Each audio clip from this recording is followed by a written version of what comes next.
kebaikan-kebaikan menjadi sempurna. Yang karena rahmatnya, niat-niat baik hamba dapat terlaksana. Urusan-urusannya dimudahkan. Semoga kita menjadi hamba yang pandai bersyukur atas nikmat-nikmat yang Allah berikan. Allahumma salli wa sallim ala abdika wa rasulika sayyidina wa maulana wa syafi'ina Muhammad wa ala alihi wa ashabihi ajma'in. Ya Allah, semoga salawat dan salam, berkah dan nikmat senantiasa Engkau curahkan untuk hamba kekasih-Mu, untuk baginda Nabi kita Muhammad alaihi salatu wassalam, untuk keluarga beliau, untuk istri-istri beliau, untuk putra-putri beliau, dan untuk seluruh sahabat Nabi. Semoga Allah meridhai kita bersama mereka. Amma ba'd, hari ini kita akan melanjutkan pembahasan tentang adab, tentang etika membaca Al-Quran. Karena kecintaan seseorang kepada Al-Quran bukan berarti dia boleh membacanya semau dia. Kapan saja, di mana saja, dengan cara apapun. Tidak. Karena Allah Jalla Jalaluh mengatakan inna hadzal Qur'an yahdi lillati hiya aqwam. Sesungguhnya Al-Quran ini memberikan petunjuk kepada jalan yang paling lurus. Sehingga dalam pembacaan Al-Quran, kita harus juga membaca adab-adab yang ada dalam Al-Quran. Yang diterapkan oleh Rasulullah Sallallahu Alaihi Wasallam bersama para sahabatnya. Bukan semau dia membaca. Kita telah membahas tentang bagaimana hukum membaca Al-Quran secara bersama-sama dengan satu suara. Bukan dipimpin, tapi dengan satu suara mereka membaca. Dan kita menyampaikan adanya khilaf. Yang lebih utama keluar dari khilaf yang ada di antara para ulama, maka membaca secara bergilir. Apabila ada satu yang membaca, yang lainnya mendengarkan. Ini pendapat Al-Imam Malik bin Anas rahimahullahu ta'ala. Tapi jumhur ulama berpendapat tidak apanya membaca secara bersama-sama. Kemudian kita masuk kepada pembahasan tentang membaca Al-Quran dengan suara keras. Kita melihat ada orang yang baca Quran hanya dengan matanya. Membaca Al-Quran seperti membaca koran.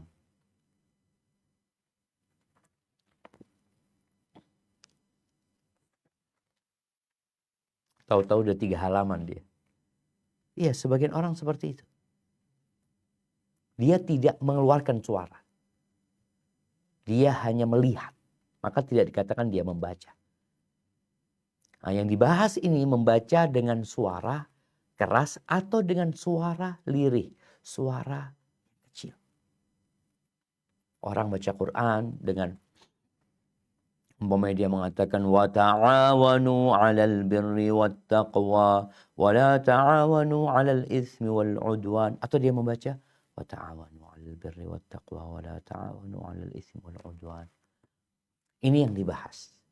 Sehingga teman-teman yang sedang menghafal Al-Quran, orang-orang yang membaca Al-Quran, baik itu di rumah, di kendaraan, di tempat umum, di masjid, atau di mana sebenarnya cara yang lebih afdol buat dia. Nah, ini yang dibahas. Semoga dengan kajian kita hari ini, kita jadi lebih mantap lagi tatkala kita membaca Al-Quran dengan suara keras atau dengan suara lirih. Nah, silakan dibaca.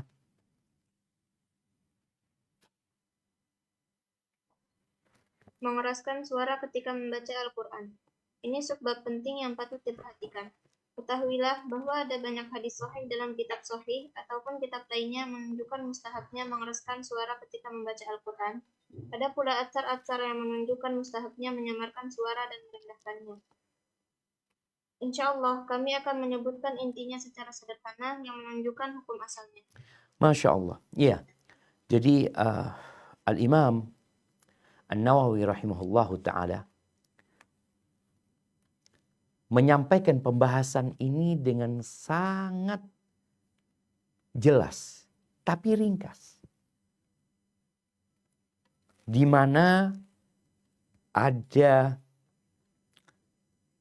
dalil-dalil dari Al-Quran dan dalil-dalil dari sunnah Nabi SAW yang di situ dijelaskan bahwa seorang yang membaca Al-Quran hendaklah dengan suara yang keras.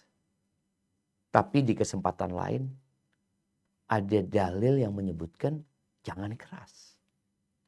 Maka bagaimana menggabungkan antara dalil-dalil yang secara zahirnya itu kontradiksi.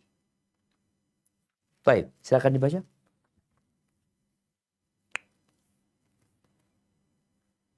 Abu Hamid Al-Ghazali dan ulama lainnya mengatakan, titik tengah antara hadis-hadis dan riwayat-riwayat yang bermacam-macam dalam hal ini, jika dengan menyembunyikan suara lebih menjauhkan diri dari riya, maka ini lebih afdol pada kondisi orang yang mengkhawatirkan hal itu. Jika ia tidak mengkhawatirkan riya, dengan mengeraskan bacaannya, maka membacanya dengan lebih keras, lebih afdol baginya karena amalan yang dilakukan lebih banyak. Faedahnya menyebar pada bagian yang lainnya dan manfaat yang menyebar lebih aktual dari makna yang didapat olehnya sendiri. Karena bacaan tersebut dapat membangunkan hati pembacanya, mengumpulkan keinginannya, juga pendengarannya untuk memikirkan kandungannya, menyingkirkan kantuk, menambah semangat, membangunkan orang lain yang tertidur atau lalai serta menyemangatinya. Baik, di sini ungkapan Abu Hamid Al-Ghazali rahimahullahu ta'ala dan ulama-ulama yang lain tentang bagaimana mempertemukan antara riwayat-riwayat yang sebagian menganjurkan untuk mengeraskan, sebagian menganjurkan untuk melirihkan. Yang pertama beliau mengatakan annal israr ab'ad minar riya, bahwa menyembunyikan suara lebih menjauhkan diri dari riya, maka ini lebih afdol pada kondisi orang yang mengkhawatirkan hal itu. Jadi kalau takut riya, jangan keras. Ya udah, baca dengan mungkin hanya engkau yang mendengar, orang di sebelahmu enggak dengar. Bukan ngelihat dengan mata, tetap dia membaca dengan lisannya dan mendengar dengan telinganya. Ini buat orang yang takut sama riya. Kenapa? Kondisi orang berbeda-beda. Tapi ibadah harus ikhlas. Wa ma umiru illa liya'budullah mukhlisina lahuddin hunafa wa yuqimus salah wa yu'tuz zakah wa dzalika dinul qayyim. Ketika orang ikut lomba, mau nggak mau dia harus baca keras. Kalau dalam hati dia takut riya, jangan. Jangan. Kenapa? Hadiah yang kau dapatkan dengan azab yang menanti orang yang riya, nggak sebanding. Gitu. Maka ada orang yang lebih bilang, karena bang anak ini kok orangnya suka dipuji ya ini itu macam-macam. Ada orang yang tahu sama dirinya. Balil insanu ala nafsihi basira. Orang itu tahu dengan diri. Makanya kadang-kala kita ngomong orang jangan keras-keras bacanya nanti engkau riya. Boleh jadi kita kalau keras-keras riya, tapi dia mungkin enggak. Maka ini yang pertama, bahwa mengecilkan suara, melirihkan suara, menyembunyikan bacaan, itu lebih utama buat orang yang takut riya. Baik, jika dia tidak mengkhawatirkan riya, artinya dia tahu sama dirinya, mau dipuji, disanjung sama orang karena nggak ada urusan. Dia takut sama Allah Azza wa Jalla. Maka menurut para ulama, salah satunya Imam Abu Hamid Al-Ghazali, beliau mengatakan membaca dengan keras lebih afdol bagi. Baik, pertanyaannya, kenapa lebih afdol? Ini tolong diingat. Kenapa lebih afdol? Karena amalan yang dilakukan lebih banyak. Allah Azza wa Jal menciptakan kita liyabluwakum ayyukum ahsanu amal. Untuk menguji siapa di antara kalian yang paling baik amalan. Amalan yang paling baik ini memiliki dua syarat. Yang pertama, ikhlas lillahi ta'ala. Yang kedua, sesuai dengan tuntunan Nabi SAW. Nah, kalau memiliki dua persyaratan ini, terpenuhinya dua persyaratan ini, maka itu menjadi amalan yang paling baik yang akan diterima oleh Allah insya Allah. Seperti orang berpuasa 1 hari tiap bulan. Dengan orang yang puasa 3 hari. Lebih utama mana? Kalau ikhlas sesuai dengan sunnah, maka yang lebih banyak. Di sinilah mereka mengatakan bahwasanya orang yang membaca dengan suara keras ini, amalannya banyak. Apa saja amalan dia? Disebutkan. Faedahnya menyebar pada yang lainnya. Artinya bukan hanya dia yang dapat manfaat, orang lain dapat manfaat. Sehingga amalan yang memberikan manfaat kepada orang lain itu lebih afdol daripada amalan yang faedahnya hanya untuk yang membaca. Baik, apa faedah buat orang lain selain yang didapat diri sendiri? Ini beberapa amalan. Yang pertama disebutkan ini, dia lebih afdol karena bacaan tersebut dapat membangunkan hati pembacanya. Antum kalau baca dengan suara keras, itu antum akan dengarkan juga. Sehingga yang membaca dapat keutamaan. Dia jadi sadar, dia jadi merenungkan apa yang dia baca. Itu yang pertama. Yang kedua, mengumpulkan keinginan juga pendengarannya untuk memikirkan kandungannya. Jadi kalau kita lihat pengumuman, kalau ada pengumuman dengan suara pelan-pelan, kita kadang-kadang nggak fokus. Dengarnya sayup-sayup samar-samar.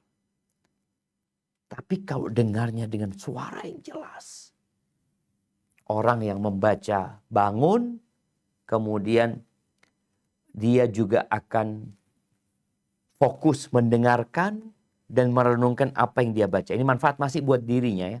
Tapi manfaatnya sudah lebih banyak daripada yang sembunyi-sembunyi. Kemudian menyingkirkan kantuk.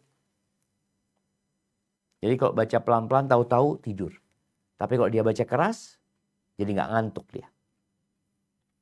Kemudian menambah semangat. Tambah semangat. Bacanya yang awalnya mungkin rencana 1 halaman, karena dia baca dengan suara keras, sehingga dia bersemangat lagi bisa menambah halaman-halaman yang dia baca. Kemudian di sini membangun, ini yang manfaat buat orang lain ya. Membangunkan orang lain yang tertidur. Atau orang lain yang lalai. Serta menyemangati. Jadi kalau orang ngantuk dengar kita baca Quran deh. Dia kepingin baca juga. Atau orang ini jadi dia nggak baca Quran tapi dia menyimak bacaan kita. Sehingga manfaat. Ini menjadi sesuatu yang menguatkan bahwa membaca dengan suara keras lebih afdal. Tapi dengan catatan satu tadi tidak riya. Ada catatan lain nanti yang dibahas. Apa? Tidak boleh mengganggu orang lain. Jadi kita hendak menyemangatin dia tanpa mengganggu. Karena ada orang yang sedang fokus belajar. Dengan engkau mengeraskan bacaanmu, dia terganggu. Ada orang yang sedang sholat. Dengan engkau membaca dengan suara keras, apalagi dengan mic kadangkala orang baca di masjid, orang ini jadi terganggu. Maka jangan sampai engkau mengejar fadilah tapi menyakitin yang lain. Kau baca suara keras, membangunkan yang tidur, maksudnya orang yang ngantuk ketidurannya. Tapi kalau kau membaca orang yang sedang istirahat terganggu, maka nggak boleh. Bahkan anak ingat, di bulan Ramadan ada mungkin yang dia nggak baca Quran sebenarnya. Dia menyetel murotal. Gak ada yang baca. Artinya murotal itu dimatikan selesai. Bukan ada orang yang sedang membaca Quran, enggak. Nyetel murotal 24 jam. Selain waktu sholat. Sampai ada seorang di kampung ini. Ketika itu kita beli bunga sama dia. Dia tanya, oh, Ustadz apa hukumnya Ustadz ya? Musola ini Ustadz. Live Mekah yang disetel waktu itu. 24 jam Ustadz. Kita mau istirahat. Anak punya anak kecil.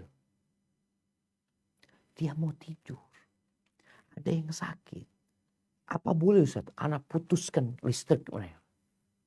Sakit hati. Maka tadi manfaat yang didapatkan dengan membaca keras itu jangan sampai hilang gara-gara menyakitin orang. Karena ada adabnya kalau membaca dengan suara keras. Faedahnya iya, manfaatnya iya, tapi ada adab yang perlu dijaga. Tidak boleh riya, itu bicara adab hati, tidak boleh mengganggu yang lainnya, menyakiti yang lainnya, yang mereka mungkin punya kegiatan lain. Di masjid juga seperti itu. Betapa seringnya orang-orang mungkin berzikir dengan suara keras. Dianjurkan dia berzikir dengan suara keras. Habis sholat itu dengan suara keras. Berzikir. Tapi jangan sampai mengganggu yang lain. Di masa Nabi SAW, Abdullah bin Abbas menceritakan bahwa mereka tahu orang selesai sholat dengan zikir mereka. Artinya terdengar suara zikir itu. Tapi catatannya tidak boleh ganggu. Sehingga para ulama menjelaskan, kalau engkau sedang berzikir dengan suara keras, subhanallah, subhanallah, subhanallah, subhanallah. Di sebelahmu ada yang masbuk. Ada yang masbuk nih di sebelahmu. Maka jangan sampai bacaanmu ganggu dia. Karena boleh jadi dia ketika tasyahud akhir, antum sedang membaca ayat kursi. Karena suara antum keras, langsung dia, Allahu la ilaha illallah. Karena terbawa dengan bacaan antum. Atau antum sedang membaca subhanallah, subhanallah. Sehingga dia baca subhanallah ketika tasyahud akhir. Ingat, jangan sampai engkau berusaha mengambil fadilah dengan menyakiti yang lain. Ini akan dibahas. Baik, itu menjadi catatan ya. Membaca dengan suara keras diperbolehkan, bahkan lebih afdol dalam kondisi tertentu. Tapi dalam kondisi lain engkau membaca dengan sembunyi-sembunyi atau dengan suara yang hanya engkau yang mendengar, itu lebih afdal. Barakallahu fiik. Nah, silakan lanjutkan. Mereka katakan, jika ada maksud dari maksud-maksud tersebut, maka mengeraskan suara lebih afdal. Jika maksud-maksud ini berkumpul, maka berlipat gandalah pahala tersebut. Barakallahu fiik. Ini mungkin yang membuat orang akhirnya kepingin dapat fadilah. Maksud-maksud yang disebutkan tadi, dia dapatkan, dia merasa itu lebih afdal. Nah, tapi catatannya jangan sampai mengganggu orang lain. Sekarang ini nggak ada yang baca, murattal kadang-kala mereka setel. Fadilahnya buat siapa? Engkau nggak baca Quran. Boleh jadi yang nyetel murattal tidur. Boleh jadi yang nyetel murattal dia pergi ke sawah, dia pergi kemana. Terus siapa yang membaca sebenarnya? Maka maksud-maksud tadi itu kalau disebutkan lebih membangunkan ya. Buat orang yang membacanya, engkau nggak membaca. Mengumpulkan keinginannya juga pendengar untuk memikirkan kandungannya, enggak, engkau nggak baca, engkau nggak mikirkan. Ini hanya kaset yang disetel. Maka jangan sampai sudah engkau nyetel kaset, engkau ganggu orang lain. Engkau nggak baca. Barakallahu fiik. Baik.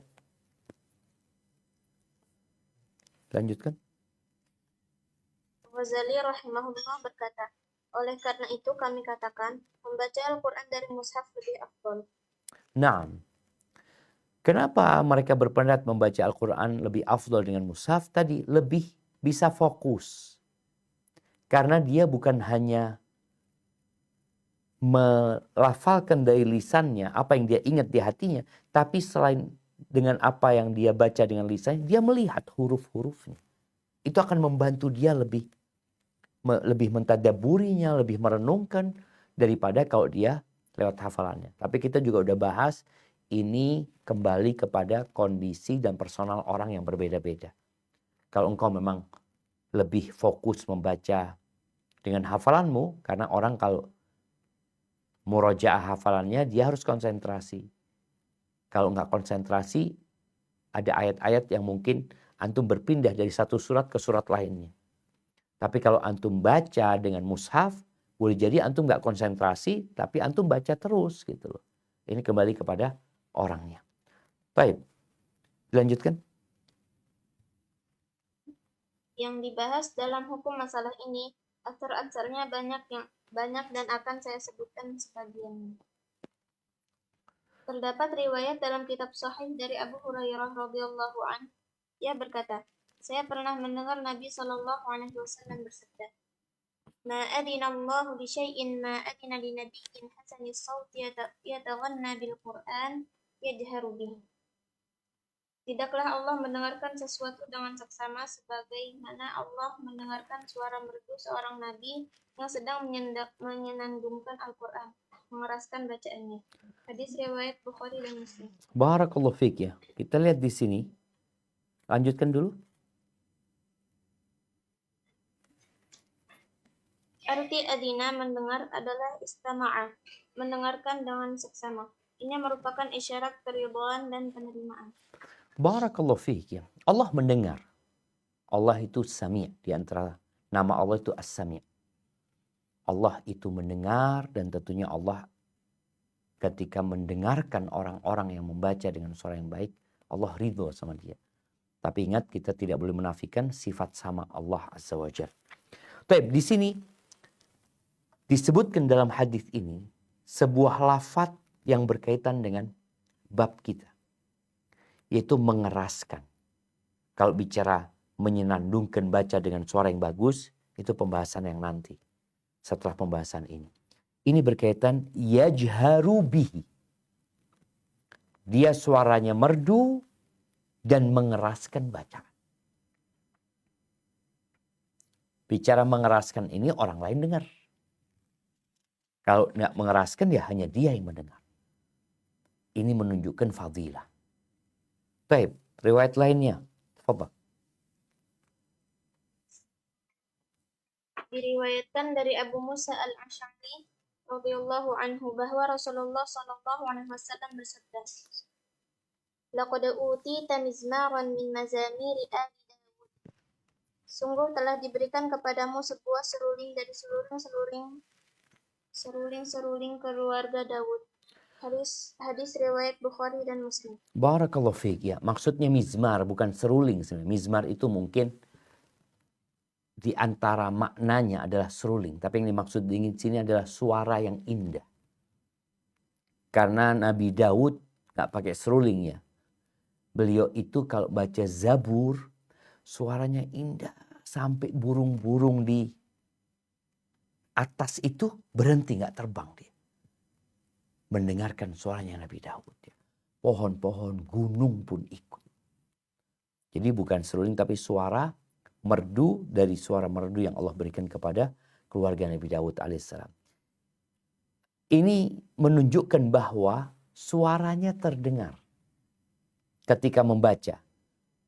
Artinya Abu Musa al-Asy'ari ketika membaca Al-Quran, terdengar suaranya oleh orang lain. Sebagai bukti mereka mengeraskan suaranya. Kalau baca untuk dirinya sendiri ya nggak ada yang dengar kan. Ini membaca dan orang lain mendengar. Barakallahu fiik. Baik, dilanjutkan. Dalam riwayat Muslim disebutkan bahwa Rasulullah berkata padanya, "Laqad ra'aituni wa ana astami'u li qira'atikal barihah." Sungguh, aku melihat diriku mendengarkan bacaan Al-Qur'anmu tadi malam. Hadis riwayat Muslim juga yang beliau riwayatkan dari riwayat Buraidah bin Qusayb. Barakallahu fiik ya. Ini juga menunjukkan bahwa Nabi SAW tidak mengingkari bacaan Abu Musa. ketika membaca dengan suara keras. Dan Nabi menyebutkan, aku menyimak bacaanmu tadi malam. Artinya bacaannya terdengar dari tempat yang cukup jauh. Boleh jadi Nabi lewat rumahnya atau dia sedang sholat, Nabi jauh dari dia ya. Bukan yang bertetanggaan. Ini menunjukkan bahwasanya mereka membaca dengan suara keras yang suaranya dapat dinikmatin oleh orang lain. Baik. Dilanjutkan.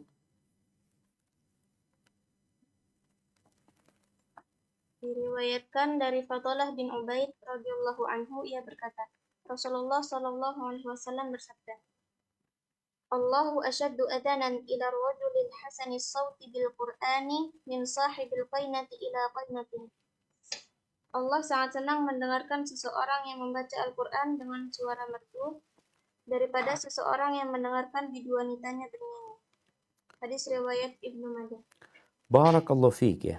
Ini hadisnya disebutkan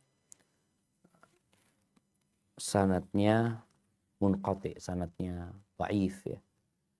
Kalau bicara hadis yang diriwayatkan Imam Bukhari dan Muslim tadi udah cukup ya untuk menunjukkan Allah sangat senang bagaimana Allah mendengar ucapan orang yang membaca Al-Quran. Baik, dilanjutkan. Diriwayatkan juga dari Abu Musa, ia berkata, Rasulullah Shallallahu Alaihi Wasallam bersabda, Inni la a'rifu aswata ruqqatil ash'ariyyin bil Qur'an hina yadkhuluna bil lail wa a'rifu manazilahum min aswatihim bil Qur'ani bil lail wa in kuntu lam ara manazilahum hina nazalu bin nahar. Sungguh, aku mengenali suara rombongan orang-orang Asy'ariyah dari bacaan Al-Quran yang mereka baca ketika mereka memasuki tengah malam. Dan aku mengetahui tempat-tempat persinggahan mereka dari suara bacaan Al-Quran mereka pada malam hari, walaupun sebelumnya aku tidak melihat tempat persinggahan mereka di siang hari. Hadis riwayat Bukhari dan Muslim. Nah, ini cerita tentang keluarganya Abu Musa al-Asy'ari, kaumnya Abu Musa al-Asy'ari yang tadi mereka diberi suara indah dari suara yang Allah berikan kepada keluarga Nabi Daud alaihissalam ya. Bagaimana Nabi menyebutkan sebuah keutamaan bagi mereka, bahwa mereka di malam hari pada baca Quran. Nabi mengatakan, aku tahu tempat singgah mereka. Jadi biasanya ketika dalam satu peperangan ya, atau dalam perjalanan, itu kan mereka setiap kabilah mungkin singgah di tempat mereka sendiri gitu. Mereka punya bekal sendiri atau apa, tinggal di situ. Ketika di siang hari para sahabat Nabi radhiyallahu taala anhum yang mungkin dalam perjalanan jumlahnya 30.000 seperti ketika perang Tabuk atau 10.000 ketika penaklukan kota Mekah, mereka kan punya tempat masing-masing. Nabi kan nggak tahu tempatnya Al-Asy'ariyin di mana. Tapi di malam hari Nabi tahu. Dari mana Nabi tahu? Bacaan Quran. Di mana bacaan Quran mereka terdengar. Suara mereka merdu. Dan di malam hari mereka membaca Al-Quran dengan suara yang keras. Sehingga suara itu terdengar dari tempat yang cukup jauh. Seperti itu. Ini menunjukkan bahwa saya membaca Al-Quran dengan suara keras dianjurkan dengan syarat-syarat dan ketentuan yang sudah disebutkan. Baik, dilanjutkan. Diriwayatkan dari Bara' bin Azib radhiyallahu anhu, ia berkata, Rasulullah Shallallahu Alaihi Wasallam bersabda, Zayyinul Qur'ana bi aswatikum. Hiasilah Al-Quran dengan suara kalian. Hadis riwayat Abu Dawud, Nasa'i, dan lainnya. Baik, ini berkaitan dengan menghiasi bacaan Al-Quran dengan suara. Dimana memang nggak mau suaranya terdengar gitu. Barakallahu fiikum. Tafadhal.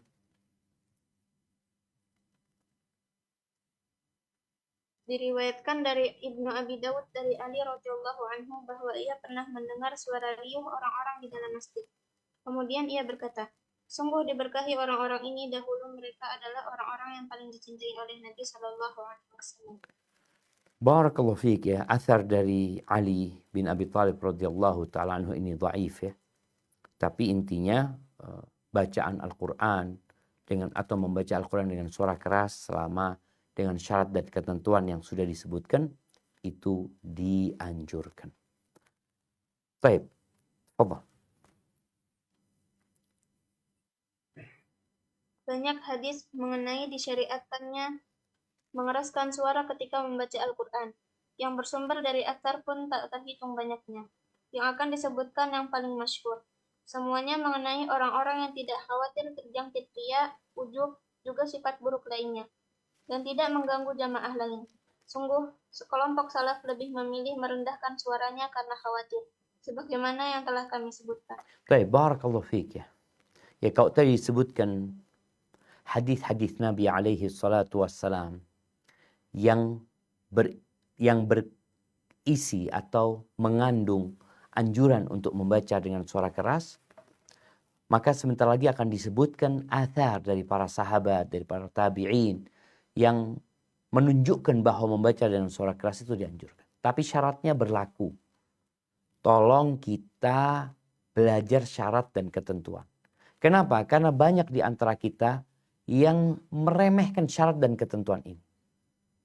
Betapa seringnya tatkala kita download aplikasi, tatkala kita menandatangani sebuah perjanjian atau apa umpamanya, itu di bawah ditulis syarat dan ketentuan berlaku. Di mana letak syarat dan ketentuan? Biasanya dilampirkan. Kita banyak nggak baca lampiran itu. Kita hanya baca fadilahnya. Di sini Imam An-Nawawi mengatakan dan tidak mengganggu jamaah lain. Tidak mengganggu jamaah lain. Kalau sampai kau mengganggu jamaah lain, ya selesai sudah. Fadilah yang kau harapkan tidak kau dapatkan. Contohnya di masjid. Ketika engkau mau baca dengan suara keras, sedangkan di situ ada orang yang sedang sholat sunnah, atau ada orang yang sedang murojaah, yang butuh fokus dan konsentrasi, engkau mau baca dengan suara yang keras supaya engkau tadi bisa lebih mudah untuk mencerna dan merenungkannya, yang kau pindah. Cari tempat di pojokan, kau baca dengan suara keras. Gak ganggu yang lainnya. Ini menjadi catatan penting. Karena banyak di antara masyarakat muslim yang hanya tahu dengan fadilah, tapi lupa dengan syarat dan ketentuan. Sebagaimana Nabi SAW mengatakan, La yajhar ba'dukum ala qiraati akhi. Jangan sampai seorang di antara kalian lebih mengeraskan suaranya di atas saudaranya. Bersaing keras-kerasan aja. Maka ingat, yang pertama kau harus ikhlas. Niat lillahi ta'ala. Yang kedua jangan sampai mengganggu orang lain. Di sini juga disebutkan yang takut gak ikhlas, ya lebih baik dia melirihkan suaranya, merendahkan suaranya. Baik, kita lanjutkan. A'mash berkata, aku pernah mengunjungi Ibrahim ketika ia sedang membaca Al-Quran dari mushaf. Kemudian seseorang meminta izin untuk menemuinya. Maka ia pun menutupnya. Lalu berkata, jangan sampai orang ini melihat bahwa aku membaca Al-Quran setiap saat. Ya, kita lihat ini Al-A'mash ya. Sulaiman bin Mihran radhiyallahu ta'ala anhu rahimahullahu ta'ala. Dia menceritakan bagaimana tatkala mengunjungi Ibrahim An-Nakhai. Ibrahim ini sedang baca Quran dari mushaf. Jadi ketika masuk A'mash ini, Ibrahim baca. Dan dilihat oleh Al-A'mash. Ketika ada orang lain yang masuk, dia tutupin. Ini menunjukkan kadang-kala kita ini kalau sama sohib biasa. Dia udah tahu anak baca Quran. Jadi potensi riaknya mungkin dia gak besar. Tapi kalau ada orang lain yang gak kenal lihat baca Quran, mungkin dia akan sebarkan ke orang lain, kemana-mana. Nanti dia jadi riak. Maka tatkala ada orang lain yang izin masuk, oleh Ibrahim Qurannya ditutup. Ditutupin Quran itu. Sehingga gak kelihatan ada Quran di depannya. Wa qala, apa alasannya? Dia sebutkan kepada Al-A'mash. La yara hadha anni aqra' kulla sa'ah. Jangan sampai orang ini melihat ini seakan-akan dia melihat aku tiap saat baca Quran. Maka itu yang dikhawatirkan sehingga jadi riya. Bahkan boleh jadi dipuji dengan sesuatu yang tidak dia lakukan. Kita tuh suka baca Quran sesekali aja dilihat orang, pandangan orang antum baca Quran terus padahal baru sekali antum baca Quran. Ini sudah riya dengan amalan yang tidak dia kerjakan. Na'udzubillah min dzalik. Bagaimana Ibrahim menutupi mushafnya agar orang itu tidak melihat dan berpikiran Ibrahim ini baca Quran tiap saat. Baik, dilanjutkan. Abu Aliyah berkata, aku pernah duduk bersama sahabat-sahabat Rasulullah radhiyallahu anhum. Lalu salah seorang dari mereka berkata, malam ini aku telah membaca Al-Quran sekian. Mereka pun menimpali, inilah bagianmu yang kau peroleh darinya. Iya. Maksudnya karena dia sudah menceritakan dia baca Quran, ya bagianmu cuma ya itu yang kau dapatkan. Kau nggak dapat pahala. Kau hanya pamer. Ini perlu kita renungkan bersama. Bagaimana Abul Aliyah menyebutkan para sahabat Nabi, kalau ada yang cerita tadi malam aku baca ini, ya itu bagianmu. Kau mau cari pahala di sisi Allah Azza wa Jalla. Ini menunjukkan bahwasanya lebih utama seharusnya dia sembunyikan. Ini orang nggak dengar bacaan dia, cuma dengar ceritanya dia. Terus apa gunanya kau cerita?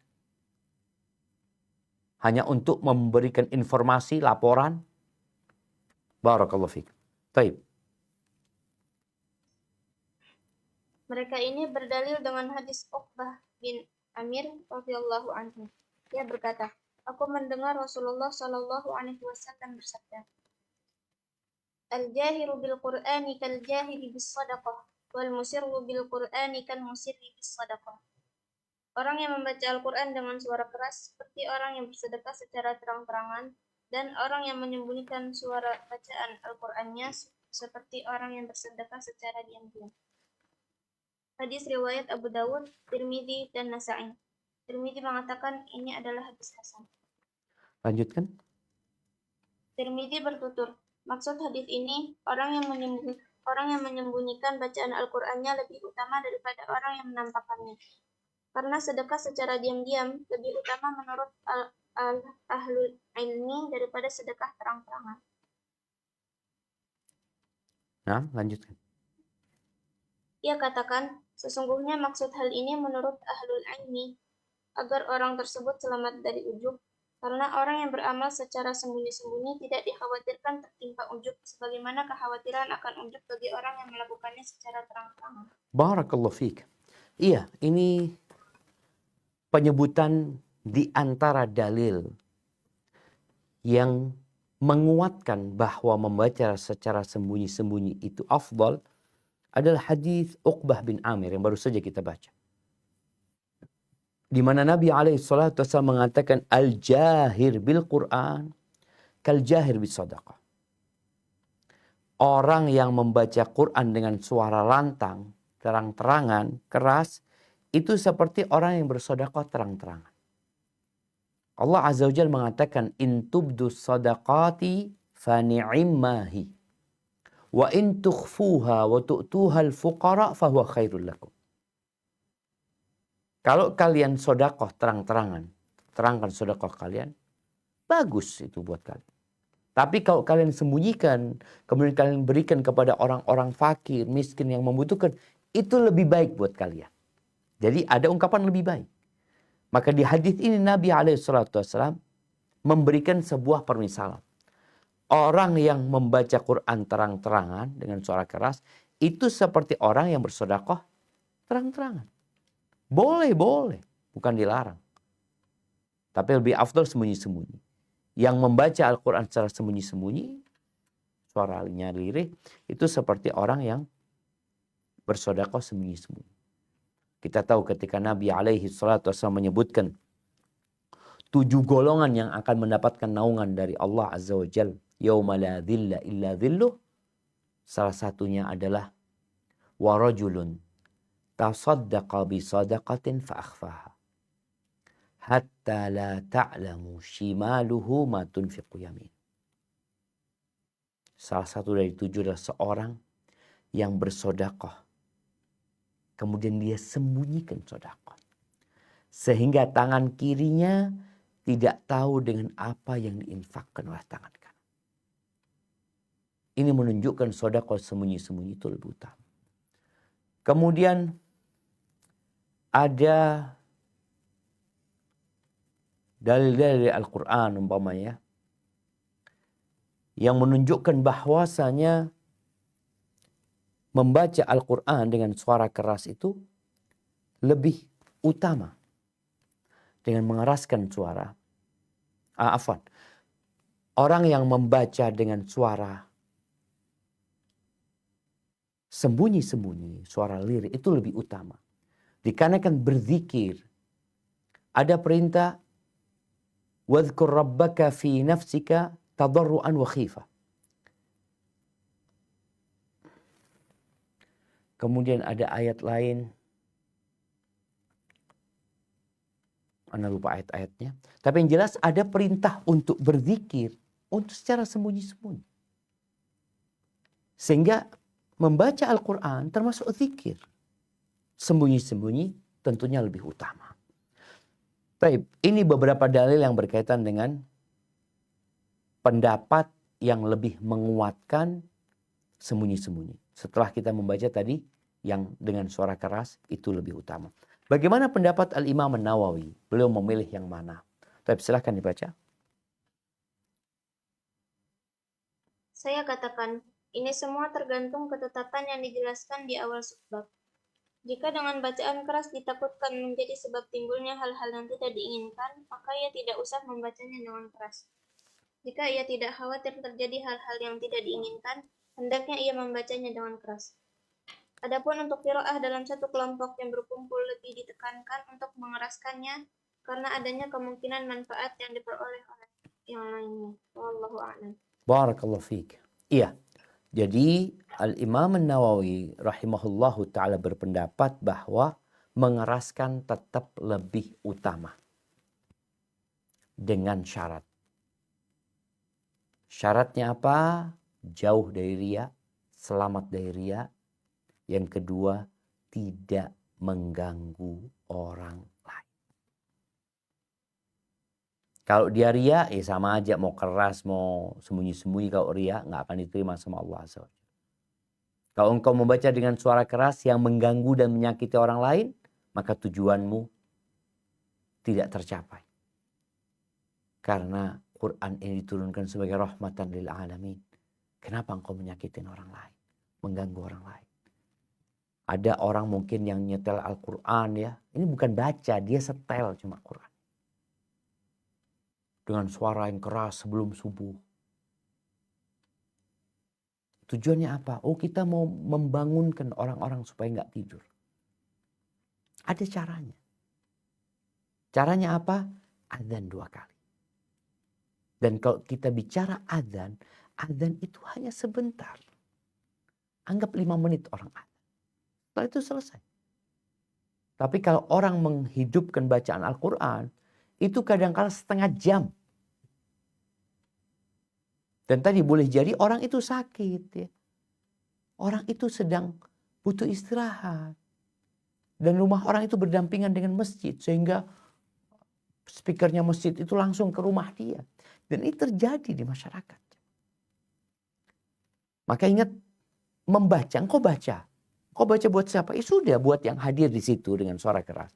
Nah, di sini Imam Nawawi menyebutkan tentang membaca secara kelompok yang udah dibahas pada pertemuan sebelumnya. Kalau memang membaca secara kelompok, ya sudah semuanya mengeraskan suaranya. Karena memang bacanya satu surat yang sama dengan satu suara. Maka mau tidak mau dengan suara yang keras itu diperbolehkan. Baik. Bagaimana dengan wanita? Bagi wanita, di antara wanita sama juga hukum. Tapi kalau bicara hukum wanita di depan laki-laki ya, maka perlu diperhatikan. Jangan sampai ini masuk kepada pembahasan apakah suara wanita aurat atau tidak. Yang rojih suara wanita bukan aurat. Tapi kalau dia membaca, ada orang laki yang mendengar ya, maka dia boleh baca tapi tanpa apa ya? Tanpa memperindah suaranya dengan lantunan-lantunan yang jadi fitnah nantinya buat laki-laki yang mendengarnya. Udah baca dengan suara yang tegas. Allah Azza wa Jalla mengatakan, "Fala takhda'na bil qaul fayatma'a alladhi fi qalbihi marad." Janganlah kalian melemah lembutkan suara, melirihkan suara, akhirnya orang yang di hatinya ada penyakit jadi bersyahwat nantinya. Na'udzubillah min dzalik. Jadi buat para akhwat yang baca Quran, ketika bacaan itu ada kemungkinan didengar oleh laki-laki, dan ini nanti kembali kepada laki-laki juga ya, ketika dia mendengar suaranya perempuan, padahal dia bacanya sebenarnya hanya untuk perempuan saja. Maka itu kembali dia harus menjaga hatinya. Tapi hukum asalnya ketika perempuan membaca Al-Quran di hadapan laki-laki atau ada laki-laki yang menyimaknya, baik itu gurunya umpamanya, maka hendaklah tidak dengan suara yang dilemah lembutkan seperti itu. Barakallahu fiik. Ya, Anda rasa kita cukupkan di sini karena ada pembahasan yang cukup panjang, pembahasan tentang yang berkaitan dengan anjuran membaguskan suara ketika qiraah. Anjuran membaguskan suara ketika qiraah. Tapi mungkin waktunya cukup, nah. Silakan kita baca pembahasan ini. Nah.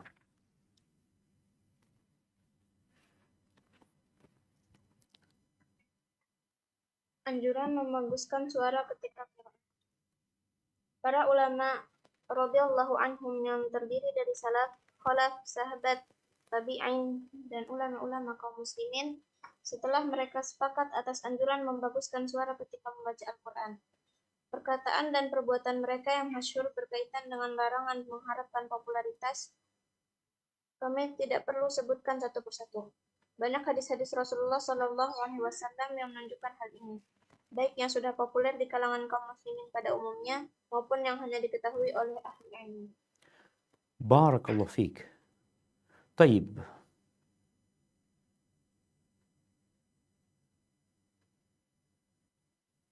Ini ada terjemahan yang sepertinya tidak ada di buku aslinya. Perkataan dan perbuatan mereka yang masyhur berkaitan dengan larangan mengharapkan popularitas. Bukan seperti itu, ini mungkin dirubah. Disebutkan di sini wa aqwaluhum wa af'alu masyhuratun nihayat syuhrah. Perkataan dan perbuatan mereka telah masyhur, bukan yang masyhur, telah masyhur dalam puncak kemasyhurannya.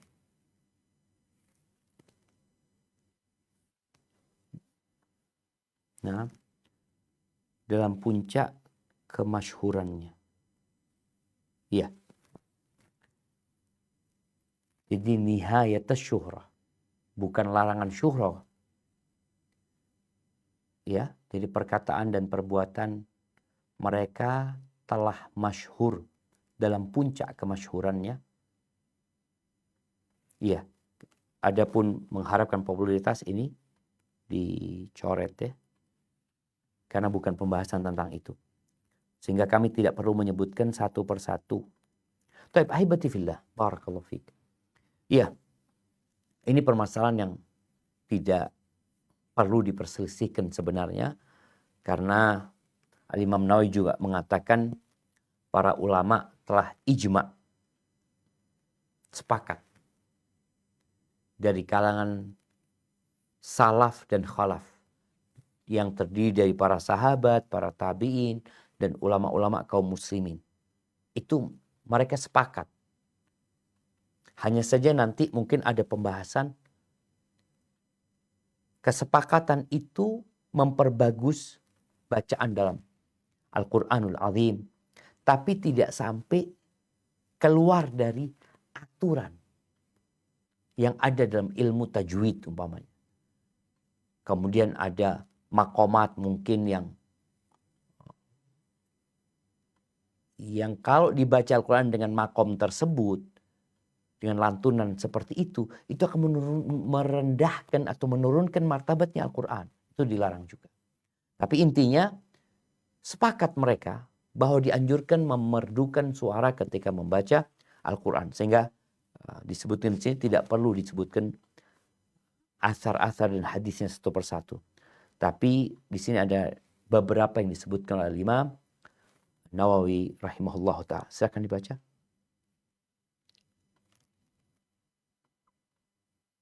Seperti hadis, Zayyinul Qur'ana bi aswatikum.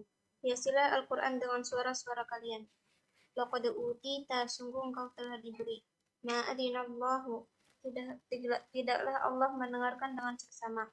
Allahu asyaddu adanan. Sungguh Allah itu lebih seksama mendengarkan. Baik, ini hadis-hadis yang telah disebutkan di sebelumnya. Nah, lanjutkan. Yang semuanya telah disebutkan pada bab sebelumnya yang berjudul Tartil. Terdapat hadis Abdullah bin Mughaffal mengenai Nabi Shallallahu Alaihi Wasallam yang mendulang qiraah. Baik, afwan. Ini yang mengulang qiraah.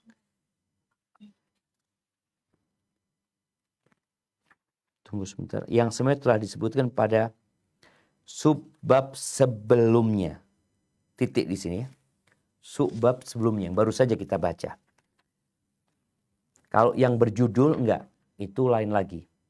Wa taqaddama, kemudian telah disebutkan pula, ditambahin, telah disebutkan pula dalam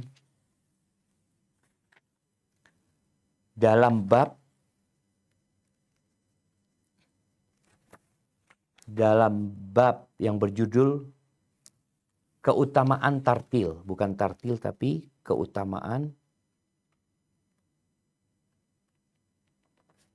tartil.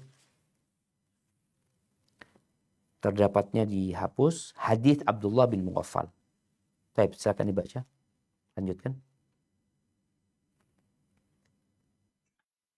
Juga hadis Sa'ad bin Abi Waqqas dan Abu Lubabah radhiyallahu anhuma bahwa Nabi Shallallahu Alaihi Wasallam bersabda, "Man lam yataghanna bil Qur'ani falaysa minna."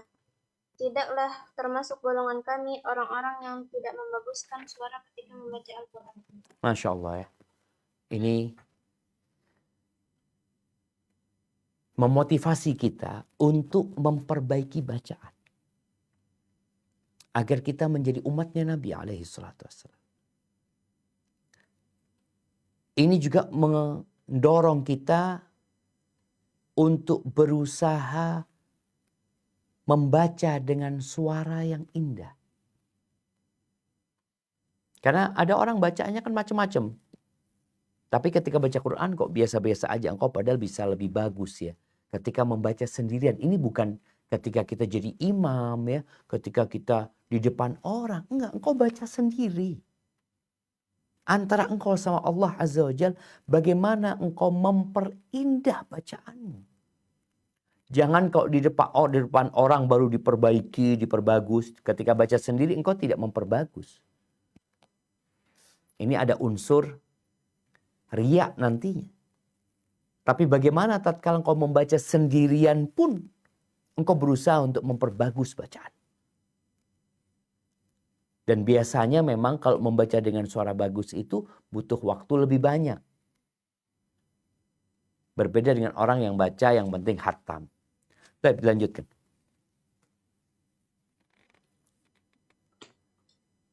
Kedua hadis ini diriwayatkan Abu Dawud dengan 2 jalur sanad jayyid. Dan dalam sanadnya terdapat perbedaan terhadap Sa'ad, tetapi tidak sampai merusak kualitas hadis ini. Jumhur ulama mengatakan, maksud lam yataghanna adalah tidak membaguskan suaranya ketika membaca Al-Quran. Nah, jadi yataghanna ini adalah memperbaguskan bacaannya. Baik, dilanjutkan. Juga terdapat hadis Bara' radhiyallahu anhu, ia berkata, aku mendengar Nabi Shallallahu alaihi wasallam saat salat Isya membaca surah At-Tin dan aku tidak pernah mendengar seseorang yang lebih bagus suaranya daripada beliau. Hadis riwayat Bukhari dan Muslim. Masya Allah ya. Ini bagaimana bacaan Nabi SAW yang indah sekali ketika membaca Al-Quran. Karena beliau yang mendapatkan Al-Quran dari Jibril alaihissalam. Baik, dilanjutkan. Para ulama rahimahullah berkata, dianjurkan membaguskan suara ketika membaca Al-Quran dan melakukannya selama tidak sampai memanjang-manjangkan qiraah. Jika ia berlebihan hingga bertambah satu huruf atau malah mengurangi satu huruf, maka hukumnya menjadi haram. Ya, ini syarat dan ketentuan. Yang pertama kita tahu al-ikhlas menjadi syarat utama. Karena Allah tidak menerima kecuali yang ikhlas hanya untuk Allah. Kita juga tahu bahwasanya yang pertama menjadi korek api neraka pada hari kiamat. Salah satunya adalah alimun wa qari'ul Qur'an. Orang yang alim dan orang yang hafal Al-Quran, yang pandai membaca Al-Quran. Ini menjadi syarat. Kemudian syarat yang kedua di sini adalah al-mutaba'ah. Engkau baguskan suaramu tapi jangan sampai menyelisihi aturan yang ada. Aturannya apa? Di sini tidak sampai menambah satu huruf. Tidak mengurangi satu huruf. Jadi dia nggak berlebih-lebihan ketika memanjangkan bacaan dia. Ketika memperindah bacaan dia. Kalau sudah berlebih-lebihan, maka nanti jatuhnya haram. Bukan engkau terpuji, tapi engkau tercela. Berapa banyak orang yang mau baca Al-Quran, dia pikir bacaannya, suaranya bagus. Padahal engkau tercela, bahkan haram hukumnya. Disebabkan apa? Keluar dari aturan. Baik, dilanjutkan. Adapun qiraah dengan menggunakan irama, Syafi'i rahimahullah berpendapat dalam satu kondisi. Aku memakruhkannya. Dan di satu kondisi, aku tidak memakruhkannya. Baik, lanjutkan. Para ulama berkata, bukan berarti ada dua pendapat. Akan tetapi ada penjelasannya. Jika ia memanjangkannya hingga berlebihan dan melampaui batas, itulah yang dimakruhkannya. Jika tidak sampai berlebihan, itulah yang tidak dimakruhkannya. Barakallahu fiik. Jadi di sini ada penjelasan yang jelas sekali. Kapan jadi makruh, kapan tidak makruh. Kalau sudah berlebih-lebihan, beliau membencinya. Karena terus terang jamaah kita membaca Al-Quran ini didengar sama Allah. Tujuan kita untuk memberikan manfaat buat orang lain. Tapi jangan sampai engkau menjadi lilin yang membakar dirimu sendiri demi menerangi orang lain. Karena engkau orang-orang Masya Allah terkesima dengan bacaanmu, tapi engkau riya. Atau boleh jadi tadi engkau berlebih-lebihan sampai keluar dari aturan yang ada. Baik, dilanjutkan. Qadhi Qudat dalam kitab Al-Hawi mengatakan, Baik, ditulis Qadhi Qudat Al-Mawardi. Al-Mawardi. Nah. Qadhi Qudat Al-Mawardi dalam kitab Al-Hawi mengatakan, qiraah menggunakan irama jika sampai mengubah sighah lafal Al-Quran dengan adanya tambahan harokat padanya atau menghilangkan harokat yang ada, memendekkan yang panjang atau memanjangkan yang pendek, memanjangkan hingga ada lafal yang hilang hingga terjadi keracuan makna. Maka hukumnya haram. Dan qari yang membacanya merupakan qari fasik dan mendengarkan berdosa karena ia sanggup meluruskan kesalahan tersebut dan ia tidak melakukannya. Allah Ta'ala berfirman, Qur'anan Arabiyyan ghaira dhi 'iwaj, yaitu Al-Quran dalam berbahasa Arab, tidak ada kebengkokan di dalamnya. Quran Surat Az-Zumar, surat ke-39 ayat ke-28. Baik, barakallahu fiik. Ya, di sini ada terjemahan yang sebenarnya kurang pas ya. Setelah merupakan qari fasik yang mendengarkan berdosa karena dia ini yang baca sebenarnya. Karena dia keluar dari garis yang lurus, karena dia keluar dari garis yang lurus menuju kebengkokan. Menuju kebengkokan. Siap. Baik. Ini jamaah, kita lihat ya. Ini buat para penghafal Al-Quran, buat para qari yang membaca Al-Quran ya. Tolong diperhatikan hal ini.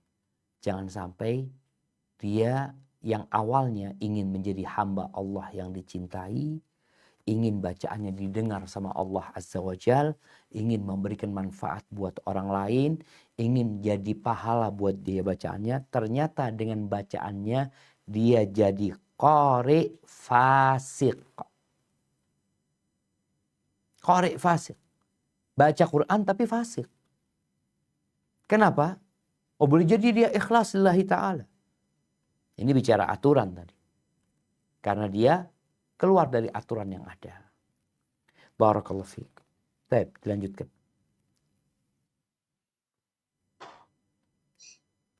Jika irama itu tidak sampai menyimpangkan Al-Quran dari lafalnya, dan qiraahnya tidak menyimpang dari bacaan tartil, maka hal itu mubah. Karena dengan irama bertambahlah kebagusannya. Demikianlah perkataan Qadhi Qudaat. Baik, jadi di sini cuma menyebutkan mubah ya. Bukan dianjurkan, mubah. Artinya yang tetap yang lebih bagus tadi, nggak perlulah sampai ditambah-tambah bacaannya ya, seperti itu. Dengan tadi irama-irama, biasa aja. Tapi memperindah bacaan. Barakallahu fiik. Baik, dilanjutkan.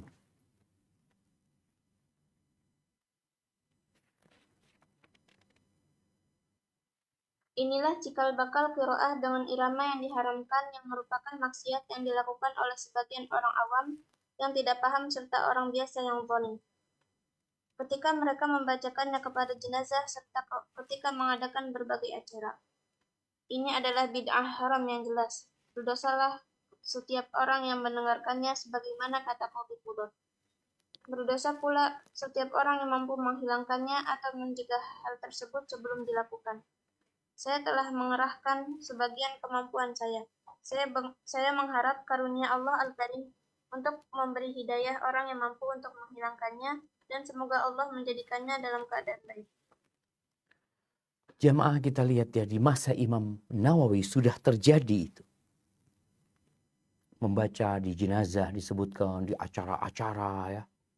Bukan nyetel kaset, enggak. Mereka baca dengan bacaan yang dipanjang-panjangin dengan irama-irama yang akhirnya keluar dari bagaimana seharusnya membaca Al-Quran. Yang diharapkan kita mentadabburinya. Yang diharapkan kita semakin takut kepada Allah Azza wa Jal.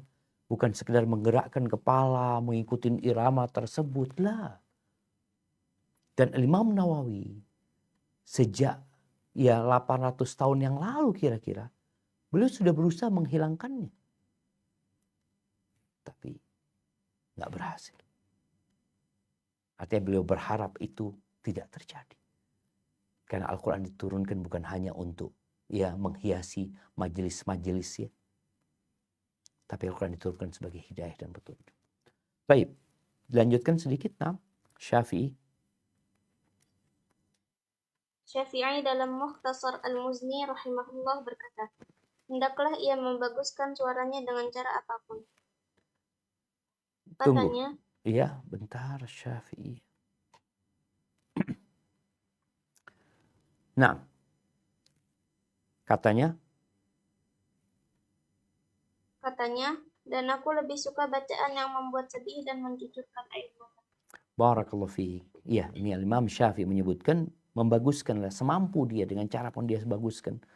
Tapi lebih utama beliau lebih suka kalau bacaannya itu bisa membuat orang itu bersedih ya. Bisa membuat orang itu jadi bersedih dan meneteskan air mata. Baik, lanjutkan. Ahli bahasa berkata, qiraah yang dapat mencucurkan air mata itu ialah bacaan Al-Quran bila dibaca pelan-pelan dan bukan dengan dipanjang-panjangkan. Dikatakan, Fulan membaca dengan bacaan yang membuat sedih, jika ia membacanya dengan suara lembut. Masya Allah. Ya, dilanjutkan. Ibnu Abi Daud meriwayatkan dari Abu Hurairah radhiyallahu anhu dengan sanadnya bahwa ia membaca, Idza syamsu kuwirat, apabila matahari digulung. At-Takwir, surat ke-81 ayat 1. Maka kesedihannya menyerupai ratapan. Nah, Dalam Sunan Abi Dawud dikatakan kepada Ibnu Abi Mulaikah, bagaimana menurutmu jika suaranya tidak merdu? Ia menjawab, hendaknya ia berusaha membaguskannya dengan semampunya. barakallahu fikum. Nah, ahibati fillah. Jadi intinya bagi orang yang membaca Al-Quran, dia hendaklah senantiasa melihat hati. Kenapa dia membaca? Untuk apa dia membaca? Yang kedua, dia ikut aturan. Di antara aturannya, tadi kita bicara, keraskan suaramu, itu lebih baik. Tapi tidak mengganggu dan tidak menyakitin yang lainnya. Kemudian, baguskan suaramu. Tapi jangan sampai memanjang-manjangkan yang seharusnya nggak panjang, memendekkan yang memanjangkan yang pendek, memendekkan yang panjang, atau bahkan menambah harokat dalam bacaan dia supaya bacaannya dengan irama yang indah. Bukan. Tujuannya adalah bagaimana engkau membaca Al-Quran dan engkau mendapatkan petunjuk dari Allah Azza wa Jal. Karena Allah mengatakan, afala yatadabbaruna al-Quran am ala qulubin aqfaluha. Apakah mereka tidak mentadabburi Al-Quran atau hati mereka sudah tertutup? Barakallahu fiik, itu mungkin yang dapat kita bahas pada kesempatan kali ini. InsyaAllah kita lanjutkan pada kesempatan yang akan datang, sub pembahasan yang masih ada hubungannya dengan hal ini. Tafadhal, kita masuk ke sesi tanya jawab di waktu yang tersisa. Nah. Baik, insyaallah jazakumullah khairan barakallahu fikum Ustaz. Masuk ke sesi berikutnya, itu sesi tanya jawab. Untuk pertanyaan pertama diambil dari yang sudah chat di room Zoom. Bismillah. Izin bertanya Ustaz, lebih utama manakah membaca Al-Quran tiap hari tanpa tadabbur atau membaca tadabbur atau tafsirnya saja? Syukron jazakallahu khairan Ustaz. Nah, barakallahu fiik. Kalau bicara mana yang lebih utama, maka yang lebih utama adalah membaca dengan tadabbur. Usahakan tiap hari engkau membaca dengan tadabbur. Mentadabburi Al-Quran, paling tidak engkau tahu sama artinya. Paling tidak engkau tahu ayat ini ayat perintah atau larangan. Ayat ini berbicara tentang keagungan Allah. Ayat ini berbicara tentang surga atau neraka. Dan kalau bicara waktu tadabbur mungkin akan memakan lebih banyak lagi. Iya, mungkin tadabbur itu bertingkat-tingkat. Ada yang membutuhkan waktu lama, sampai kita pernah bahas ada seorang sahabat atau seorang tabi'in yang membaca satu ayat dia ulang-ulangi. Hanya satu ayat dia ulang-ulangi umpamanya. Karena dia mentadabbur ayat tersebut. Ada yang tidak. Sebagaimana Nabi SAW ketika sholat malam, beliau mengimami Hudzaifah ibn Yaman ya. Ketika lewat ayat rahmat, meminta. Ketika lewat ayat adab, beliau berlindung dari adab Allah Azza wa Jalla. Itu sudah masuk dari mentadabburi karena dia hidup menghayati apa yang dia baca. Maka usahakan tiap hari kita membaca. Ketika engkau mampu, hal nggak mampu, paling nggak engkau baca Al-Quran hari itu. Kalau hari ini waktunya anak nggak sempat untuk tadabbur, ya udah engkau baca. Umpamanya aku biasanya baca 1 halaman Ustaz, engkau baca 1 halaman. Boleh jadi tadabburnya besok. Atau anak tetap mau mentadabburi Ustaz, ya udah nggak jadi 1 halaman karena waktunya nggak cukup. Mungkin hanya setengah halaman, nggak apa-apa. Sehingga engkau dapat pahala dan dapat hidayah insya Allah. Barakallahu fikum. Untuk soal atau pertanyaan yang berikutnya masih di chat room Zoom set. Bismillah. Semoga Ustadz dan tim selalu dalam lindungan rahmat Allah. Amin. Izin bertanya Ustadz, apakah boleh membaca Al-Quran?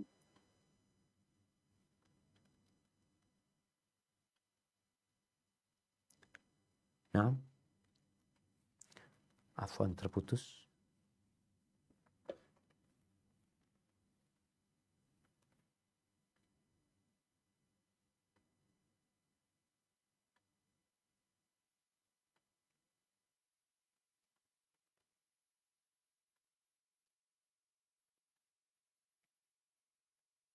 Bismillah Ustadz, afwan. Iya, afwan. Apakah Tafadhal. suara yang terdengar? Iya. Tadi sempat macet ya Ustadz? Nah, apakah? Baik.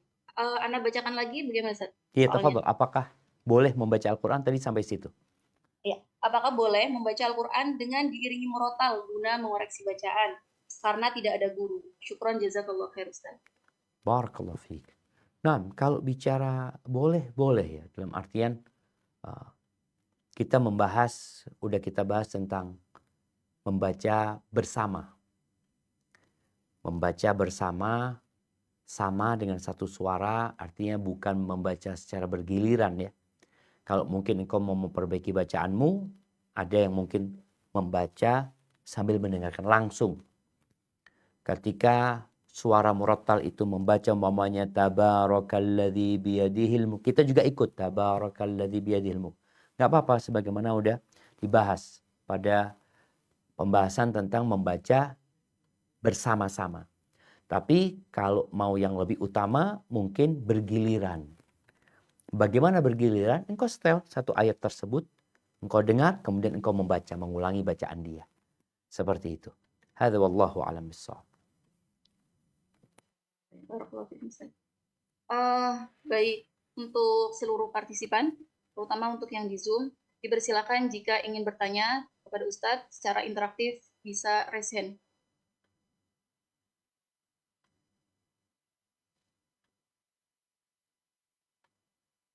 Apakah Ustadz belum ada pertanyaan yang masuk lagi Ustadz? Baik, alhamdulillah. Kalau gitu kita masuk ke sesi tanya jawab ya.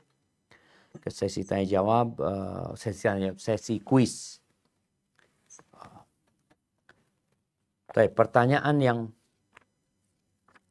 pertama,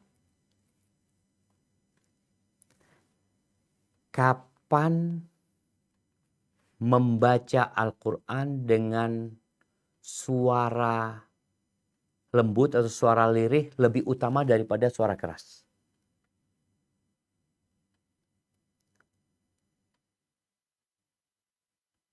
Ya, dari yang di Zoom ya Ustadz ya? Baik, dari yang Sudah Zoom, ada. nanti baru dari yang santriwati. Nah, dari yang Zoom. Allah. Alhamdulillah sudah ada yang raise hand terlebih dahulu tadi atas nama atau Bapak Yusuf, dipersilahkan. Baik, bismillah, alhamdulillah, salatu wassalamu ala rasulillah, amma ba'd. Adapun sebelumnya pertanyaannya terkait kapan dibolehkan atau lebih afdal membaca Al-Quran untuk dipelankan suaranya atau lirik. Iya. Nah, adapun ketika si pembaca tidak merasa khawatir akan timbulnya ria, ujub, ataupun penyakit hati yang mungkin dapat mempengaruhi niat dan amalannya, kemudian tidak mengganggu jamaah yang lain. Nah, Tunggu, pertanyaannya kapan membaca dengan suara lirih, suara tersembunyi lebih afdol? Jadi kapan? Ketika dia khawatir ria. Betul? 6. Ketika dia khawatir ria, dan kedua ketika dia khawatir mengganggu orang lain. Baik, barakallahu fik, ahsan. Siap, itu jawabannya. Baik, pertanyaan yang kedua. Kenapa membaca Al-Quran, ini mungkin buat para santriwati ya. Kenapa membaca Al-Quran dengan suara keras itu lebih afdol dengan tidak riya dan tidak mengganggu?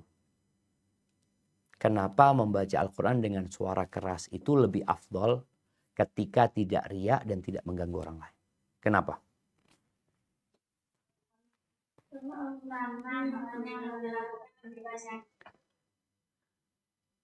Nah, tafadhol. Kok suaranya?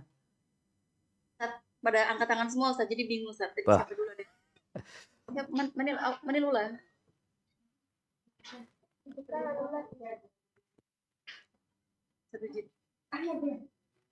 Karena amalan yang dilakukan lebih banyak. Iya, lebih banyak itu apa aja? Apa aja lebih banyak itu? Lebih banyak karena bacaan tersebut akan membangunkan hati pembaca, Kemudian menyingkirkan kantuk, menambah semangat, membangunkan orang lain yang tidur atau malas serta menyemangatinya. Masya Allah, barakallahu fiik. Iya. Jadi mereka yang beranggapan itu lebih afdal karena manfaatnya lebih banyak dari satu sisi, amalan dia juga lebih banyak ya, sehingga jadi lebih afdal. Tapi dengan catatan tetap ada 2 catatan, yaitu tidak riya dan tidak mengganggu orang lain. Oke, pertanyaan yang terakhir, mungkin buat santriwati juga nggak apa-apa. Pertanyaannya, dianjurkan untuk memperbagus bacaan Al-Quran. Dianjurkan untuk memperbagus bacaan Al-Quran. Tapi apa syaratnya?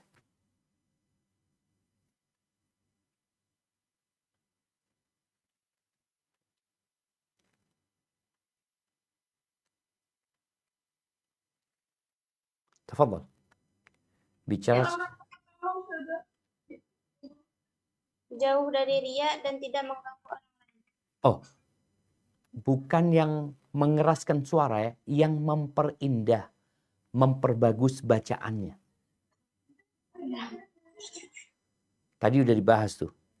Jadi dianjurkan memperbagus bacaannya, tapi ada syaratnya. Syaratnya apa? Tidak menambah-nambah atau mengurangi huruf atau memanjang-manjangkan. Nah, Itu syaratnya. baik, sahih. Ya, jangan sampai keluar dari aturan yang ada. Memanjangkan yang pendek, memendekkan yang panjang, menambahkan harokat. Seperti itu. Jadi jangan sampai yang membaca Al-Quran dengan suara bagus, tapi ternyata menyelisihi aturan yang ada. Barakallahu fiik. Saya rasa itu yang dapat kita bahas pada kesempatan kali ini. Sehingga kita bisa lebih baik lagi dalam penerapannya dalam membaca Al-Quran. Anda kembalikan ke moderator. Jazakillah khair. Barakallahu fikum, fajazakumullah khair Ustaz. Atas peluangan waktu yang telah Ustaz sediakan untuk mengisi kajian pada pagi hari ini. Dan kami juga ucapkan kepada seluruh tim SRB yang telah meluangkan waktunya untuk kami semua untuk menyiarkan kajian ini, yang mana semoga dapat bermanfaat bagi kita semua dan dapat kita amalkan ilmu yang telah Ustaz sampaikan tadi, juga serta dapat menambah semangat kita dalam menuntut ilmu syar'i. Di sini Ana sebagai moderator mohon maaf sebesar-besarnya kepada seluruh partisipan yang mungkin di sini ada kata-kata yang kurang berkenan di hati antum semua. Dan bagi yang telah menjawab kuis tadi atas nama Bapak Yusuf, bisa mengkonfirmasikan kepada nomor yang tertera dalam flyer. Baik, mari kita tutup kajian kita pada pagi hari ini dengan sama-sama membaca doa kafaratul majlis.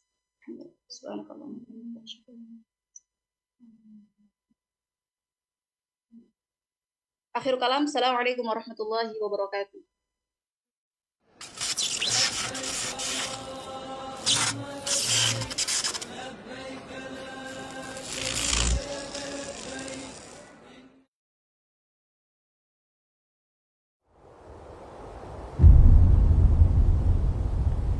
Klik tombol berikut untuk mendapatkan update ilmu yang insya Allah bermanfaat.